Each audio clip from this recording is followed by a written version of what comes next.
દર્શક મિત્રો, પાટણ જિલ્લાના ચાણસ્મા તાલુકાના ઝીલિયા ગામે 15 માર્ચના રોજ ખેલાયેલા લોહિયાળ ખેલ અને ગેંગવોરના મામલે પોલીસે લુખ્ખા તત્વો સામે લાલા કરી હતી. પોલીસ પર હુમલો કરનાર અને કાયદો હાથમાં લેનાર 18 આરોપીઓને ઝડપી પાડી પોલીસે જે તે સ્થળે રિકન્સ્ટ્રક્શન હાથ ધર્યું હતું અને જાહેરમાં કાયદાના પાઠ ભણાવ્યા હતા. એક સમય તલવારો અને ધારિયા સાથે આતંક મચાવનારા આ શખ્સો આજે પોલીસ સામે હાથ જોડીને કગરતા જોવા મળ્યા હતા.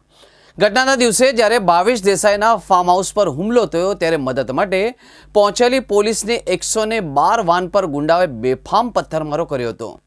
ચોંકાવનારી બાબત તો એ હતી કે પોલીસ ગુંડાઓનો સામનો કરવાના બદલે ત્યાંથી પલાયન થઈ હતી. આ શરમજનક ઘટનાના પગલે ચાણસ્મા પોલીસ પથકના પીઆઈ, એએસઆઈ સહિત 8 પોલીસ કર્મચારીઓને સસ્પેન્ડ કરવામાં આવ્યા હતા.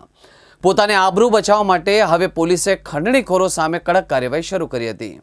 આ સમગ્ર કેસમાં 2 એફઆઈઆર દાખલ કરવામાં આવી, જેમાં પોલીસ પોતે જ ફરિયાદી બની પકડાયેલા 18 આરોપીઓ સામે પોલીસ પર હુમલો અને સરકારી મિલકતને નુકસાન પહોંચાડવાનો ગુનો નોંધાયો છે. જોકે હજી પણ મુખ્ય ખંડણીખોર શખ્સો પોલીસ પકડથી દૂર છે. હાલમાં પોલીસે ઝીલિયા અને વામૈયા પંથકમાં પોતાનો દબદબો કાયમ કરવા માટે આરોપીઓને જાહેરમાં સરઘસ કાઢ્યું હતું, જેથી ગુનેગારોમાં ફફડાટ ફેલાઈ ગયો છે. ગુજરાત પોલીસની આ કાર્યવાહીથી સ્પષ્ટ સંદેશ થયો છે કે કાયદો હાથમાં લેનારાઓને છોડવામાં નહીં આવે.